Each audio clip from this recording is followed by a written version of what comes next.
Hello, everybody, and welcome back to another episode of the Me About Podcast, your weekly rundown on movies, TV, music, and video games.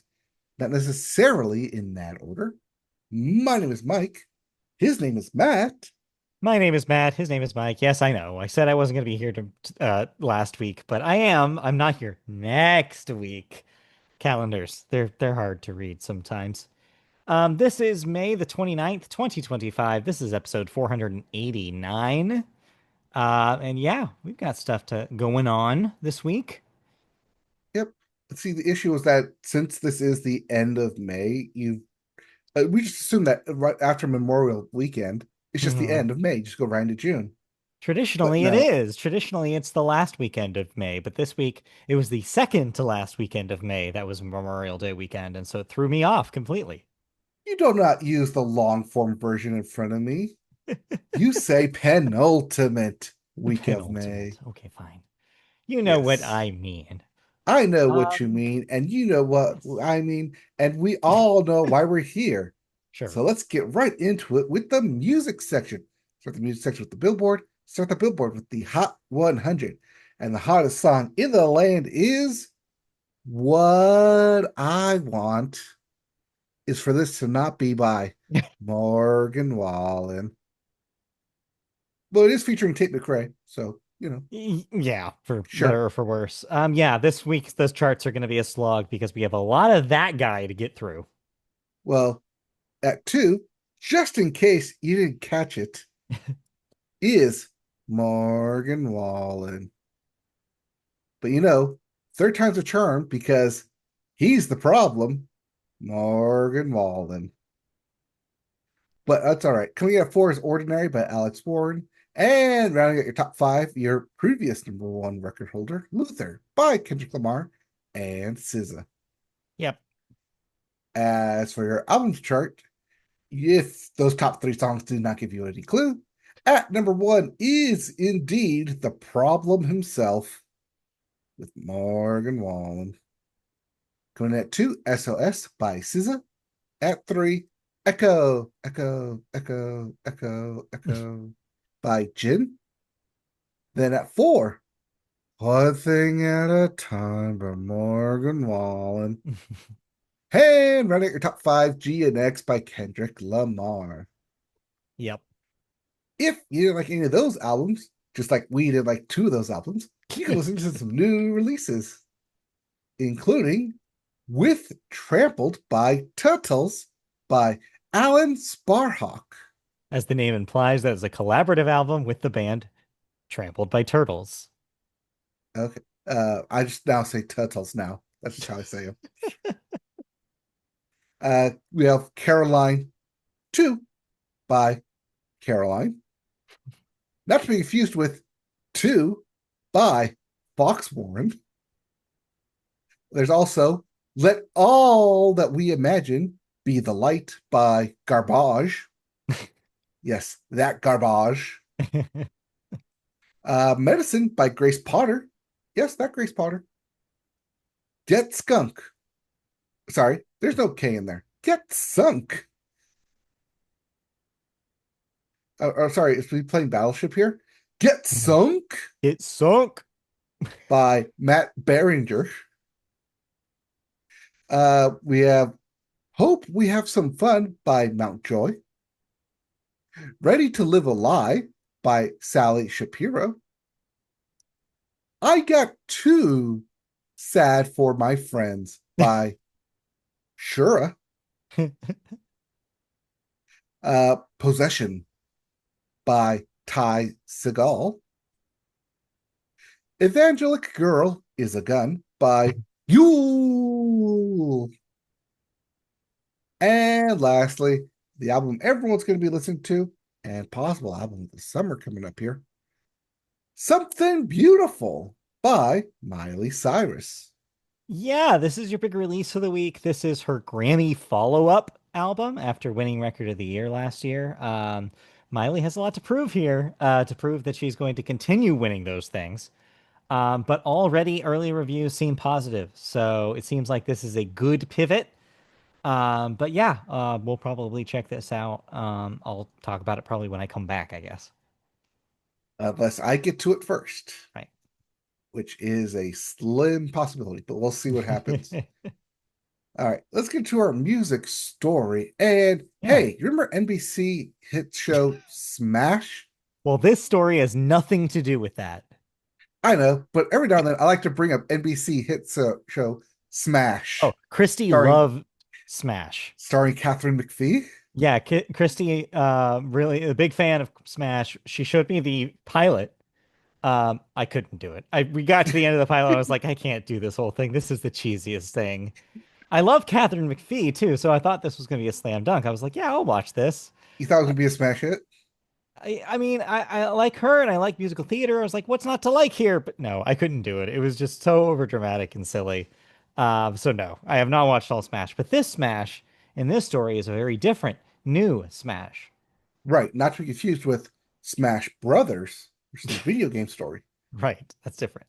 Yes, this is Kesha, no longer sporting the dollar sign as she has moved on. Yeah. And she has launched Smash, a new community platform where creators connect, collaborate, and hire each other to retain rights to whatever they create. Quote, my goal is to shift the power structure of the music making business in favor of the creators. I signed a predatory deal when I was 18 and then spent more than a decade fighting to retain rights to my voice and image. When I finally gained my freedom, I realized the fight wasn't over. I want to make sure what happened to me never happens to anyone else again. Close quote in the words of Kesha.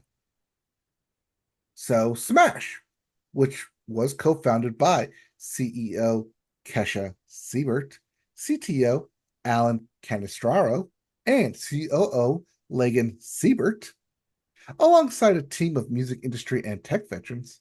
Its core mission aims to give creators access to the professional community they need to make music without the need to fight for ownership over what they create. So yeah, this is an interesting story. Over the last, handful of years, you've had a lot of stories about artists thinking of music platforms and like trying to launch music platforms, but usually they're for streaming music. This is coming from the other direction. This is specifically for musicians to work together and collaborate and make contracts with each other for those collaborations so they can avoid the kind of legal battles that Kesha has been in. It's Mhm. a really interesting premise for a product. I think that this could fix a lot of the issues, especially in mainstream music. So if you're curious about learning more about this, there's a piece on Wired that's actually an interview with her, and they kind of iron out all the details about like how she came up with this. Hint: she was on mushrooms. And yeah, and kind of why she wants to do this and what's the goal of this. And yeah, it's fascinating. It's a fascinating idea from a fascinating person. In that story, she also kind of talks about her ideas about AI, which is also kind of interesting. She's not completely anti. She says she doesn't like it when when it steals, creatives' ideas, or else she wouldn't be making something like this, right? Mhm. But she says she is interested in some of the use for the technology, and she says her upcoming tour will be the. She said something along the lines of the most technologically advanced music tour ever. So yeah, this is clearly somebody who's interested in tech and music and wants to play around with how they can intersect. And interesting concept. Not 100% on board with her on with the AI stuff, but you know what? I trust her with this at least, and I think this is a good idea. Yeah, it is a shame because it's a community platform. So creators have to go onto the platform in order to collaborate with each other. Different from SoundCloud, like you tried to mention before, which was a Mhm. platform, but to put your music out there and Yeah, get not necessarily record deals or labels, but just a way to produce your own music outside of that. right. It Yeah. does sound very similar though, that people can like reach out into that community. So Yeah. I think the difference is that a lot of stuff. on the internet over the last decade has been about discovery, whereas this is not about discovery. Like this is established musicians trying to hook up with other musicians. You can make a pretty good comparison to LinkedIn, Mhm. except a LinkedIn for musicians specifically with tools for musicians, which makes it a little different there. All right. Interesting to see where this goes from here. Yeah, Who knows? Maybe Kesha will sell this for $1 billion. yeah, maybe. All right. Did you listen to anything? No big new releases last week, I think. So yeah, no. Just waiting for the next big thing. All right. Well, then let's move over into video games, where we start with new releases, including Rise of Industry 2 for the PC, PS5, Xbox Series X, Fuga, Melodies of Steel 3 for everything wide release. You got it? You can play it.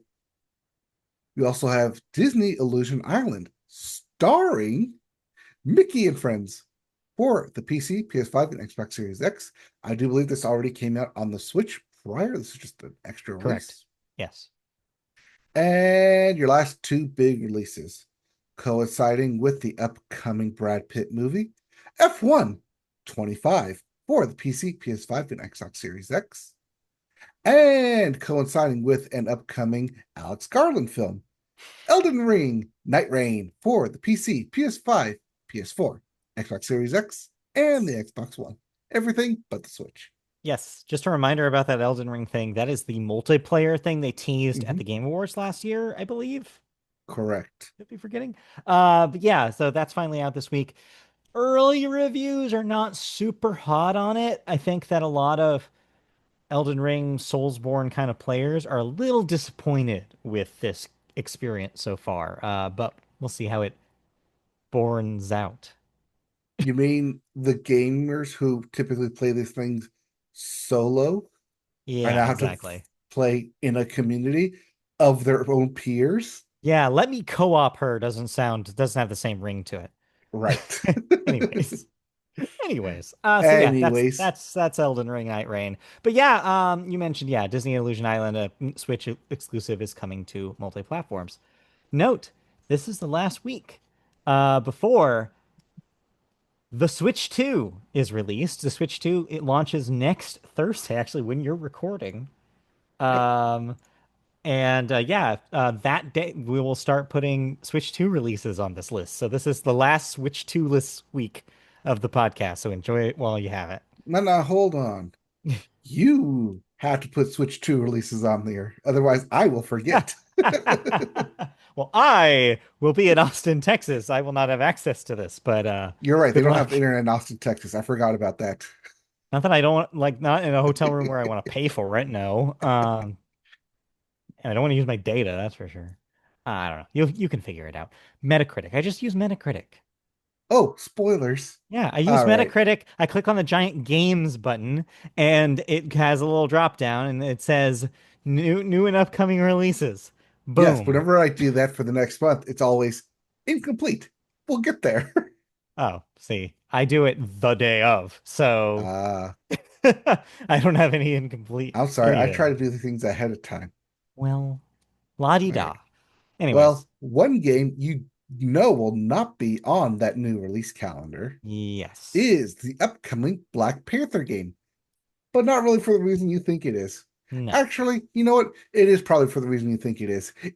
EA has canceled the game and closed down yet another studio, this one that was working on it. So, according to a report from IGN, the publisher, which is EA, has shut down Cliffhanger Games and is attempting to place the affected staff in other roles across the company. The report says EA will also be laying off other staff on its mobile and central teams in a round of layoffs separate from those last month, which we already saw 300 to 400 staff laid off across EA, including the 100 people over at Apex Legends Studio, Respawn Entertainment. Mhm. The publication was forwarded an email sent to staff from EA Entertainment President Laura Meal, which says the cancellation of the Black Panther game is part of EA's efforts to, quote, sharpen our focus and put our creative energy behind the most significant growth opportunities, close quote.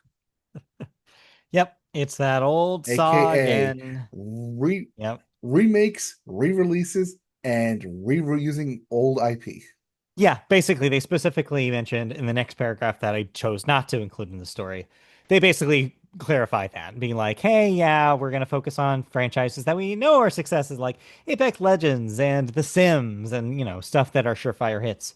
They did, however, mention that they are not fully abandoning single player games because they confirmed that the new Mass Effect is still happening. It's just that's pretty much it. If you're a solo game player, because everything else they want you to get on that multiplayer train. They want you to spend money on their games forever. And that's the stuff they're going to put money behind. Now, aren't they still doing the Captain America like 1980 or 1800 game? That game exists still. That's the Amy Hennig thing, and that's not EA. That's why Okay. it still exists. Okay. But they were both Yeah, out at the same time, which is why I might be that will confusing the also two. have Black Panther in it, but this was a different game. Right. Yeah, it was kind of difficult to figure that out. But yeah, I think that this one predates the announcement of that one. Right. This was announced as a solo Black Panther game, Yeah. same way that the Wolverine solo game was Yes. also announced. But that one is over at That's Insomniac. that Insomniac is doing that. That's still happening. That's a Sony first party thing. So, Correct. but yeah. So yeah, it's sad to see it go. Insiders seem to have said that this was a cool game with some cool ideas, but we'll never know. Yeah. So a little disappointing not to have a cool Black Panther game because there's so much you can do with the world of Black Panther. That would be such an awesome game with like this interesting crossroads between like beat 'em up gameplay with all the cool technology that you could have Black Panther use with all the stuff made out of Vibranium. yeah, vibranium. It's cool, Yes. but we'll never know, unfortunately. So yeah, we'll just have to hope that everybody that was at what is that Cliffhanger gets assigned to projects that they like, and that EA figures out what the hell they're doing because they keep going back and forth about we're dedicated to single player, we're dedicated to multiplayer, we're dedicated. You just can't do that forever. Right. And EA just put out the latest trailer for College Football 25 Yep. that's coming out in a couple months. Yeah. Trying to get ahead of like, oh yeah, we're doing bad stuff, but also look at this shiny thing that you want to buy and get the ultimate bundle with the Madden thing. Exactly. They know. They know what you're waiting for. Yep. All right. All right. Anyway, Anyways, did you play anything? I'll tell you what. Without that boycott, I would have absolutely been all over Doom: The Dark Ages, but I haven't played that. Instead, I've been kind of looking at other opportunities, and one showed up today that unfortunately I would say you'd be interested in, but you've already played this game, and also you don't have a gaming PC. But today through June 5th, this is a little PSA for you PC owners. If you have the Epic Game Store, you can download Tiny Tina's Wonderlands for Hmm. free. Completely free. I played a little bit of this on PS5 back in when we were game flying. Yes. Um, but I didn't really spend a whole lot of time with it as much as you did. And so, yeah, I downloaded that, played a little bit of that, and yeah, I'm probably going to dive into the rest of that game because I didn't see a whole lot of it. Yeah, it's cool. I needed kind of like if I'm not playing new Microsoft games, at least I can play some sort of thing that is at least modern enough to kind of like keep me going for the next few weeks. So yeah, so I decided to try out that. So yeah, just a little PSA out there for you out there if you want a free game. All right. I've been playing more Balatro. I did get my second win. So I got two there. Yay! Still need Well, five for challenge mode. yeah, I need you're three on a more roll. to unlock challenge mode. You'll get there. You'll unlock I'm more working on decks, it. and some decks are better than others, and you'll figure it out. I'm Get a still kind of running a into the unlock. Got to use the new yeah, Joker that's there, but eventually, right. like I get through all of them. You'll get through it. It's just that Balatro.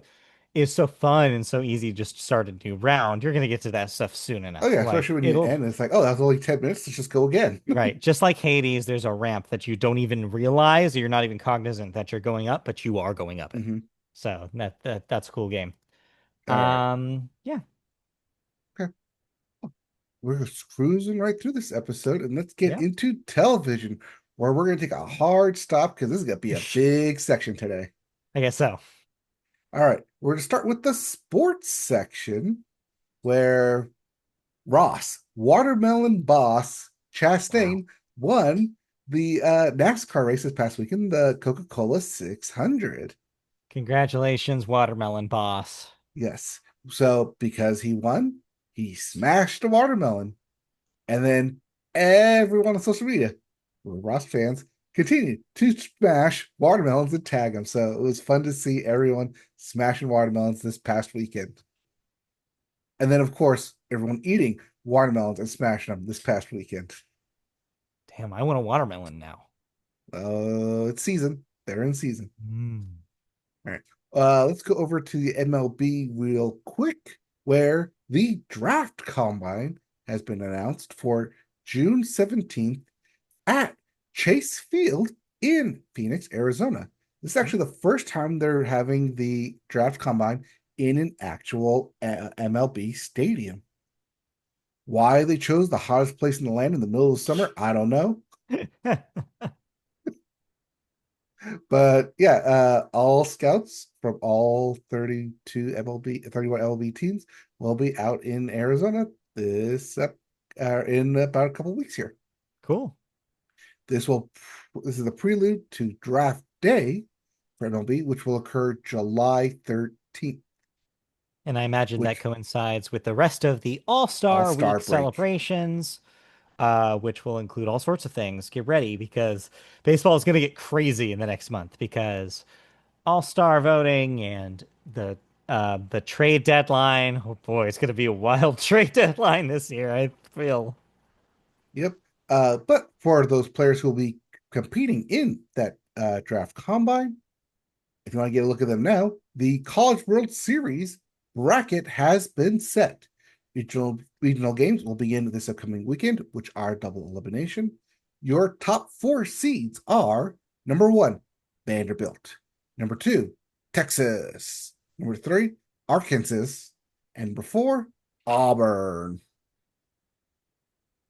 Congratulations to everyone who made it, including local regional winners, UCI, who actually have a pretty good chance of winning if they stop shooting themselves in the foot.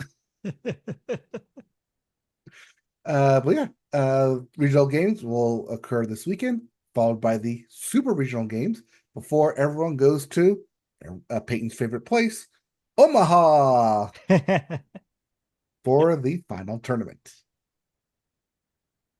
All right. Let's get into the actual professional playoffs now as they continue on. Over in hockey, the Panthers have finally advanced to the Stanley Cup Finals for the third consecutive year, topping the Carolina Hurricanes uh, 4 games to 1. Tonight, actually, right now, 5 o'clock as we're recording, spoilers, the Oilers are trying to close out against the Dallas Stars as they are 3-1 as well. Hopefully, maybe they do, maybe they don't. Probably they will, because don't forget they've got Mick Jesus on their team. So we may see a Panthers, the Oilers, uh, Stanley Cup Finals, which would be the most northern team versus the most southern team in hockey. Even though in hockey they should go east to west, but whatever.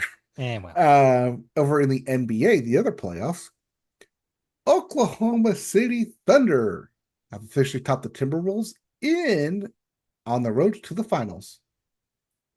Again, they won their games 4-1. The Pacers trying to close out against the Knicks tonight as well as they try to win their series 4-1. mhm. But in the middle of the playoffs, They just randomly gave out the NBA awards. Instead of waiting till the end of the season to do it, they just like, nah, we're in the Eastern Western Finals. Let's just drop them now. Yeah, We why don't not? need to wait for the actual NBA Finals. No, we just do that now. So your regular season MVP winner is Shai Gilgeous-Alexander from OKC, only because he was the top scoring person. At number two, in every other category, was Nikola Djokovic, last year's MVP winner. But no, I guess that doesn't count when you have someone who just makes a lot of Buckets. buckets. We also have Stefan Castle, which is a great name, by the way, over at the Spurs, winning Rookie of the Year. Do you note this is the Spurs' consecutive Rookie of the Year winners, as last year it went up to none other than Victor Wembanyama, their new face of the franchise. Mhm. We also have Evan Mobley over at the Cavs, winning Defensive Player of the Year. And because he did that, Kenny Atkinson of the Cavs won Coach of the Year. And last two awards here, Dyson Daniels over the Hawks won the Most Improved Player award, and Peyton Pritchard over on the Celtics was this year's Sixth Man award, which means he was not a top five starter, but always came off the bench, and they were glad to have him, except when they lost.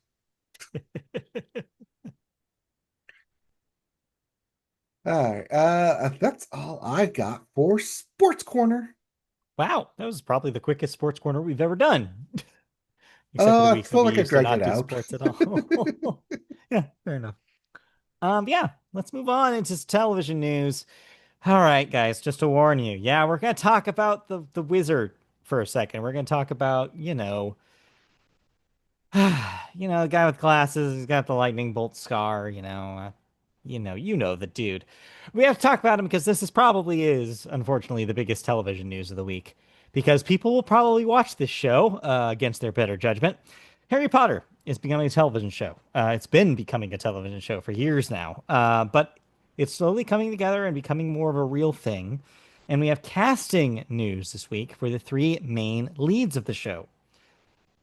Dominic McLaughlin, who is from something called Grow, which I'm not sure what that is.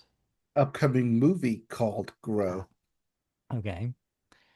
Arabella Stanton, who you last may have saw in Matilda the Musical, which I did see, so She was the lead Matilda in Matilda the Musical. got it. And newcomer Alistair Stout, which is a great name, wasted on this project, as, of course, Harry, Hermione, and Ron, respectively. They will join fellow cast members already announced, including John Lithgow. I'm not going to tell you what John Lithgow's been in, you know.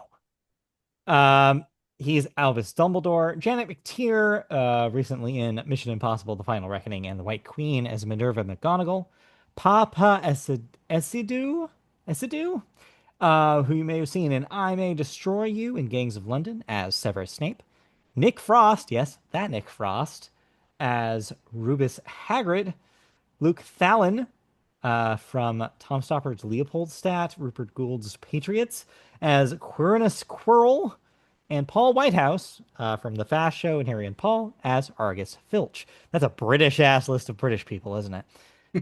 More than 30,000 actors auditioned for those three kid lead roles since HBO launched an open casting call last fall. And these are the three that came out of that process. Filming is expected to begin this summer. Yeah, if you remember way back in 1999, early 2000s, when they had the cast for the original movies, I guess you have to say the original films now, Yeah, the because original films. the show will be coming out probably if they're filming in the summer. They're gonna take 2026 to edit it. I'm looking at a January 2027 release now for this thing. Unless they want to do a Christmas release, which I don't think they should. Just save it for January. Just new year, new Harry Potter. Just the marketing writes itself. Do it that way. Yeah, yeah. Uh, but yeah, we'll see if they now change all the faces in all merchandising to match these new characters. Uh, we'll see if Daniel Radcliffe still continues to get royalties from the Harry Potter merchandising, as well as everyone else. But this is happening. You like it, you don't, like you mentioned, they are shooting it. It is being filmed. It will be shown. Yeah. It is assumption that they're going to do all the books because, like it or not, Wizarding World is $1 billion franchise in merchandising alone, Right. and this will just continue to feed that machine. Yep, it's true. Yeah, it's just going to exist. And also, these guys are locked in because this will probably be a show, if HBO has their way, that will last a while as long as people watch it. And this will go through the entire timeline. So this is they picked young actors to live through each stage of the story, and we'll see if any of that pans out. We'll see if they start splitting up seasons as they get towards the last four books Right. into double seasons, so that way they get a full 10 seasons out of these actors. Interesting to see how these contracts work out, if it scales up or if they Yep. lock them in at this price now, and then come 10 years, they're like, why are you paying me 10-year rates, 10-year ago rates, when the show's a big hit now? I Yeah, demand new contracts. we will certainly find out. And we'll also see if slash when they decide to replace Albus Dumbledore. Oh no, that's so sad. But let's move on out of that story and into some thoughts. You finished some television this week. Yes, but not the television I said I was going to finish. No. No, Andor still remains on my to be finished list just because, okay, just real briefly on Andor, I don't like it. It's not my favorite. Yes, I know people are gushing over it, but halfway through this thing, I forget what people's motivations are. I forget why they're at this planet. I forget where they're trying to get the MacGuffin because it's so long and so boring, and they're just talking, and they're not shooting, and they're just politicking everywhere. And I hated it. I'm sorry. It's just not for me. It's okay. Not everything has to be for me. I like Star Wars. I like Star Wars merchandise. I like Star Wars films. I don't have to like every Star Wars show. Sometimes it's not for me. I like Skeleton Crew, which is why I watched it and I completed it. I don't have to like Andor. I don't have to watch it. I probably don't have to complete it Fair enough. because I know how it ends. Spoilers, they all die in Rogue One, which is probably why I really don't want to like watch this Wow. because I know they all die in Rogue One. Dang. Spoilers. Also, the Empire gets destroyed at the end of episode 6. So, spoilers. They come back in episode 7. So everything that you do here doesn't really matter. Spoilers. Sorry. It's really spoilers though. Is it really spoilers for a 10-year-old movie? Yeah. Oh, it will be 10 years next year. So get ready for 10-year re-release of The Force Awakens Oh next jeez. year. Oh, don't say that. Yes, old. Anyways. Anyways, I did watch a couple of stuff. Let's get the one that you hate out of the way first. And you can no longer have to worry about it. It will never come back to your television screens in a new series. Big Mouth on Netflix Phew. officially ended. The series Thank God. finale occurred. So all I think it was 7 seasons, 8 seasons are officially up on Netflix if you'd like to watch them, including the 2 seasons of HR are up there as well. So how do you sum up Big Mouth overall, I guess? And I don't know, I guess I'd say it, but people say that it's the sex education you never had but wish you had. But then again, you're watching sex ed of animated middle schoolers into high schoolers. So hopefully they don't make a live action version of this. Although if it's Netflix and they have their way, you probably know they will. In fact, the way the series ends kind of leads off into that direction, should they do it, because the characters go into the future, the white void of the future of unknown what's happening next. But as they do, their animation slowly dissolves into characters and sketches and outlines and then slowly fades Hmm. away, almost as if they're being reborn into a different world. Hmm. And so, should they ever make a Big Mouth return or a new version of Big Mouth, they could be like, oh, yeah, that's just the continuation. Here they are coming out of the white void into this new world, into this new animation style. I think that was done on purpose because I'm pretty sure that's what's going to happen. There's no way Netflix is actually going to let Big Mouth die here. I don't know. I How mean, do I you would think? be Don't you think it's shocked ran its slash not shocked course? if they actually die, but overall, it served its purpose. It's a fun Yeah. series. It's a fun watch. It's very easy to get into. The characters are fun. The voices are interesting. The situations are wacky and way blown out of proportion. But then again, so are the character models, wacky and blown out of proportions. Hence, big mouths. But yeah, I, I think overall I had fun watching the series. I was really excited to see it come back till about the fifth season when they went into high school. I was like, oh, we're still doing this? I thought we were done here. But no, then they kept going and they kept going and they kept going. It's like the last two seasons did feel a bit more like homework than like actual enjoyment. But such is when a season does run, when a series does run long. Right. But Well, yeah, overall, never really appealed to me. But yeah, I think I came out of it more positive than you did. Probably most other people did. All right. So, what else though? last two, the other two things I've watched were on HBO Max. Okay. Because we can no longer say Max now. It's going to be HBO Max.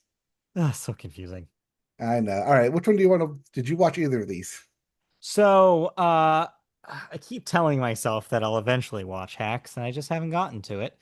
And no, I did not watch season two of The Last of Us. I was intending to before the word of mouth got really sour, and I decided to stay out of this one.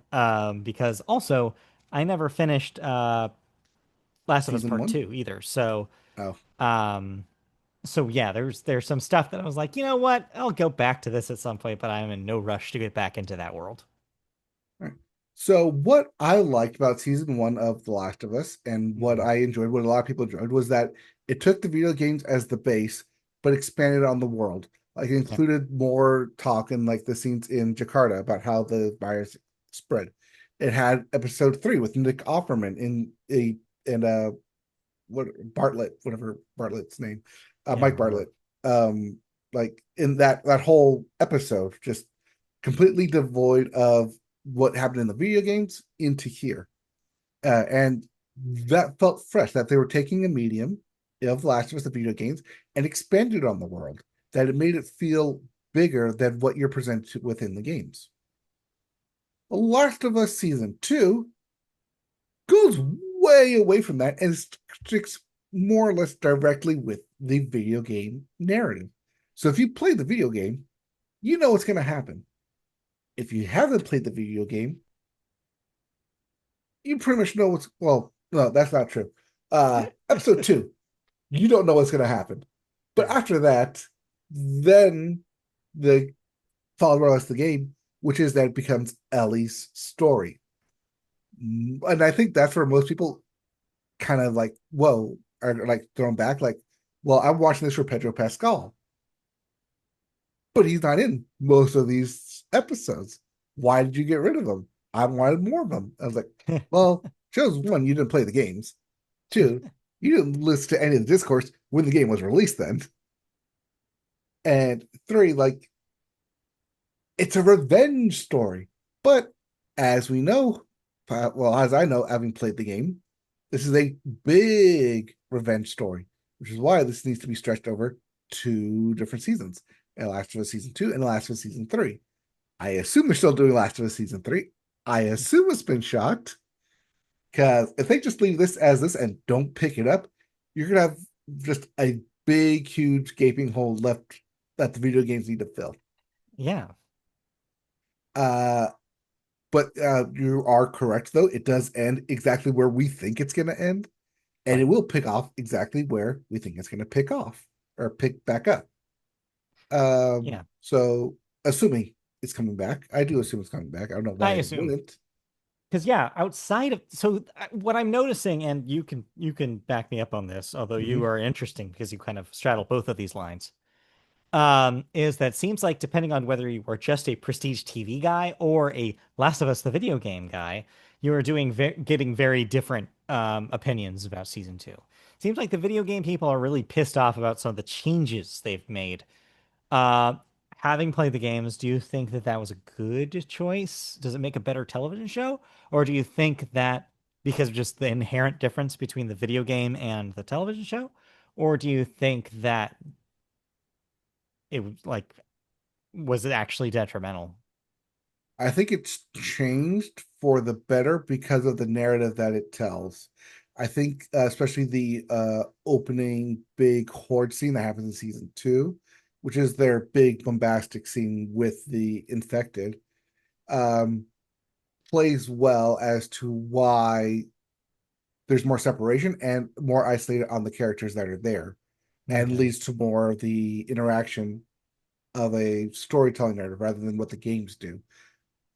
But here's the thing about the games is that you can spend 20 hours with these characters. You can have a better connection with these characters in the games because you're playing with them, you're playing through them rather than just a passive watching through a TV. So Hmm. when spoilers, Pedro Pascal's character dies and Ellie's yeah, well, Bella's uh what's her name? Bella's character. Ellie, Bella, whatever. Uh Ellie. Yes, Ellie, but the actress name is Bella. Yeah. Go. They use they them, by the way. Yes, I remember that from last year when we talked about this. Yes.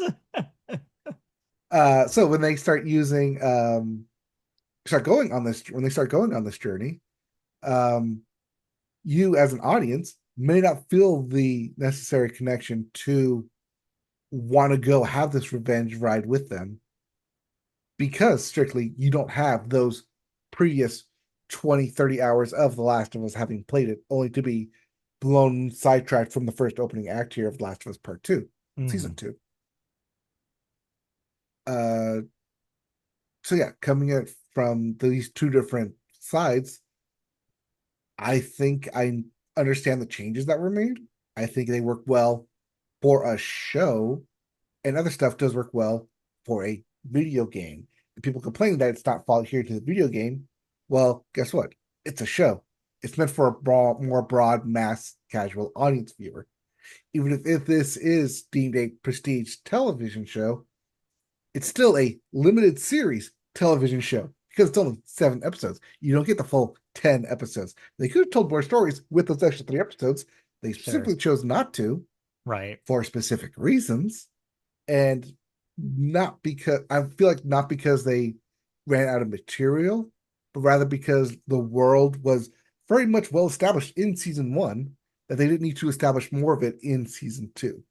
Okay. Because those extra scenes that we got from season one, like that third episode, were to help expand this world that was introducing more people into it.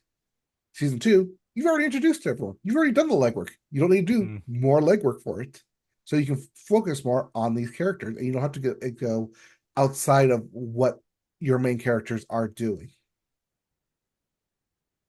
Okay. Okay. But like end of the day, not gonna appear in my top five list at the end of the year. Well, the first one didn't either, to be fair. No, no, It it did on didn't. mine, ironically enough. Yeah. But yeah. Okay, but overall, it doesn't seem like you had as many problems as some of the nitpickers did. No, I'm not that nitpicky about a TV show here. All right. But like I said, I did watch one other show that finished, and I was actually supposed to talk about this last week, but I didn't realize that it had finished because it also ended on episode 9, leaving me thinking, oh, there's got to be a 10th episode. Yeah. But no, because I No? checked and I checked and I checked. And here we are 2 weeks later, and yep, nope, not dropping a final episode here. That was the finale. It'd be nice if they said season finale in the description so you know it's a season finale. Nope. Sorry. Hacks Right. ended. this past season, season four. And season four was the late night rundown, the late night series segment. And we ended season three with Gene Smart's character getting the late night gig. And this whole season is specifically the late night from how do you get a good episode? How do you retain audience? How do you build an audience? How do you become number one? And lastly, why do we just throw it all away? Because some things are bigger than your dreams. When you Mhm. accomplish your dreams, sometimes it's not the real dream that you want. You want something more than that. Once you already conquered your mountain, what's next? Do you just settle on top of the mountain, or do you find a next mountain to climb? And that's where the main struggle here is that you won it. You got the late night show because that was one of the prop points brought up back in season one of she Right. auditioned for a late night show, didn't get it, and then never went back to it. Well, circle back. Now you've climbed that mountain. Are you happy that you climbed that mountain? Do you find your success now? Is there other stuff in your life that maybe you should have success in that you've kind of pushed aside because you never climbed that mountain? Has kind of haunted you in the way. Right. And now that you're here, do you want to stay here? Do you like your view? Do you want to change it? Is it everything you hoped for? Or are there better opportunities out there? And that's where season episode four, episode nine ends. And I hope there was a 10th. So like kind of like you dangling that carrot, like, here's what's coming up that instead of just riding Right. off into the darkness, being like, well, what's next? What are they going to do? What's the next hook? Nope. No. Every Yeah. season has had that, but it felt like they weren't guaranteed in season five, so they Yeah. wrote it as a series finale, which it kind of works as a series finale. Yeah. I think But that's it's part of too it. good It's to let just go. like you don't know for sure, but and they probably don't know either. So yeah, just Mhm. goes to show you. Sometimes that's the case. Yeah, yeah. I mean, we've seen this with other shows where at the end of four seasons, sometimes you don't know if you're going to pick up for a fifth or more seasons. So you kind of write a series finale. Hmm. Tina Fey's written a lot of them for 30 Rock because it constantly is getting on the chopping block. So Yep. every season almost feels like a season finale until they finally Right. got to the very end. Yep. But yeah, Hacks Okay. technically not over. There you go. Do you have what is its Emmys chances? Do you think it repeats as best comedy again?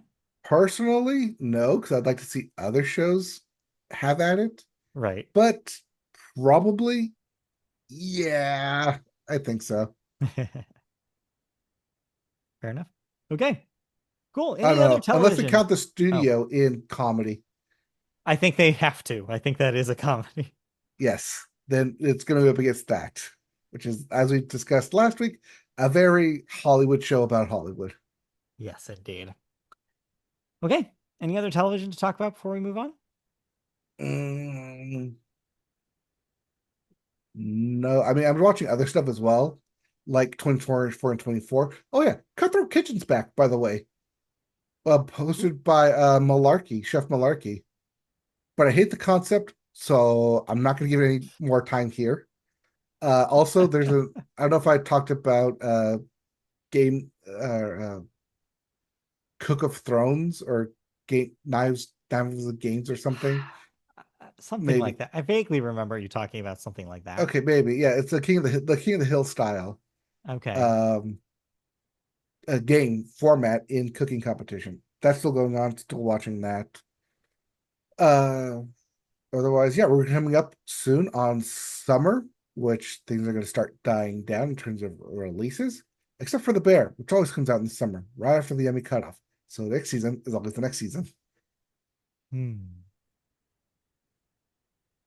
Okay. All right. All right. Well, in that case, But let's yeah, move on. just, I mean, we can, but it's just the PSA because we're at Hmm. the end of May. This does mean typically your normal running season for shows have now all had their finales. So you can get all caught up. You can all binge it over the summer now. That is true. Enjoy it while you got it. All right. Let's move on then into cancellations and renewals. What am I no longer watching? You're no longer watching the I almost said the Bondsman. That's a different show. The Bondsman canceled after one season on Prime Video. And Prime Video is also letting go of the Wheel of Time as that has been canceled after its third season. Here, maybe it ended on a cliffhanger as well. I don't know. I didn't Maybe. watch. Paramount Plus will be bringing back Yellow Jackets for a fourth season. Apple TV Plus, I don't know why I said it like that, is bringing back Women in Blue for a second season. The aforementioned Hacks, like you mentioned, got renewed for a fifth season on HBO Max. FX will be bringing back Welcome to Wrexham, so Ryan Reynolds has more to do. And we have one death to talk about real briefly here. Ed Gale, age 61, excuse me, was in Child's Play in Howard the Duck. Actor slash puppeteer for the Aha, Chucky doll and Howard the Duck. that makes sense. Okay. All right. Let's move on into our last section today, which is movies. And we start the movies with the weekend box office. Well, no, put down that phone because we did not call it. We were, 140 million plus for opening weekend. yes, Yeah, but that's number not, one. I believe that's calling it. but I'm sorry. It's not the movie that we thought it was going to be. Us not doing the research kept us from getting this right. So, No, no, it's not us doing the the, research. It's us hoping that yeah. Disney remakes would finally bite the bullet. Well, I thought after oh God, I don't even remember what the last one was. Snow White. After Snow White Yes. tanked, I thought for sure that this was going to follow. But no, thanks to a pretty solid marketing job, and I guess a still relevant original movie, the live action reboot of Lilo and Stitch was your number one movie, not Mission Impossible. And Lilo and Stitch made a whopping $183 million in its first weekend, easily becoming the best performing Memorial Day release of all time. We'll get to more box office records We in a will. minute with that. Yes. Coming in at number two, way down at $77 million, was Mission Impossible: The Final Reckoning. I want to say that it's only this low because of the competition. Lilo and Stitch just gathered everybody into a theater, and Mhm. only so many theaters were available that showed Mission Impossible. Number three, Final Destination Bloodlines made another 23 million this week. That's at 94 domestic. Number four, Thunderbolts made $11 million this week. That's at 174. And rounding out your top five, Sinners still hanging out with $11 million, adding to its $258 million total. So yeah, we both took the loss this week, but we have another chance this coming week, except we don't because I'm not going to be here, so we're not going to tally this one up. But if we did, we would have to choose between these two new releases, which are Karate Kid Legends, the newest installment in the Karate Kid franchise, which is a reboot that we've gotten so far in the reboot. Now it's Ralph Macchio's character being the mentor. That's how far we are. And then the Phoenician Scheme, which is an interesting name. Yeah. Wes Anderson's next film. Oh, that's the Wes Anderson thing. Yes, that's why it has such an interesting name. Ah, okay, got it. All right, now I All know. right. So we both, I think we can fairly safely call that Lilo and Stitch will repeat here, right? Yeah, this is pretty safe, All I right. think. You want to put a Uh, number on it or not? no, like I said, we don't need to make a bet anyways because I'm not going to be here. But yeah, Yes. regardless, yeah, we were wrong. We admit we were wrong, and let's do a story now about how wrong we were. All right. How wrong were we? We were so very wrong. So let's start with a little recap of the box office records that happened this past weekend. Disney's Lilo and Stitch has come in well ahead of pre-weekend projections in our defense, with a massive $341 million global start when factoring in the holiday Monday in the US. With this weekend counted, the Walt Disney Studios global box office has crossed $2 billion this year, specifically 2.083, making it the first studio in 2025 to reach that milestone. Lilo and Stitch from director Dean Fleischer Camp scored the third highest Disney live action global opening weekend ever, including the domestic 3-day, behind only The Lion King and Beauty and the Beast. Meanwhile, Mission Impossible The Final Reckoning flew to a franchise best worldwide debut, as we noted when we looked up those numbers last week, Yes. with 204 million worldwide when including the US Monday holiday. The Haha. So I global, did win. yes, technically worldwide, but we don't count worldwide numbers. Yeah, now we're doing domestic. Yeah. The global IMAX total this weekend of $31 million for Mission Impossible is another franchise best, and is the second highest grossing global Memorial Day weekend opening ever for that IMAX format, behind Tom Cruise's own Top Gun Maverick. This is the second time Tom Cruise has gone up against Stitch, believe it or not, as back in 2002, Minority Report came in first in its opening weekend with $35.6 million, with the animated feature Lilo and Stitch bringing in only 35.2 in its opening weekend. Since then, Lilo and Stitch consumer products have generated an estimated $2.5 billion plus last year alone, before this movie even existed. One of 11 evergreen franchises for the Walt Disney Company that surpassed $1 billion plus in retail sales in 2024.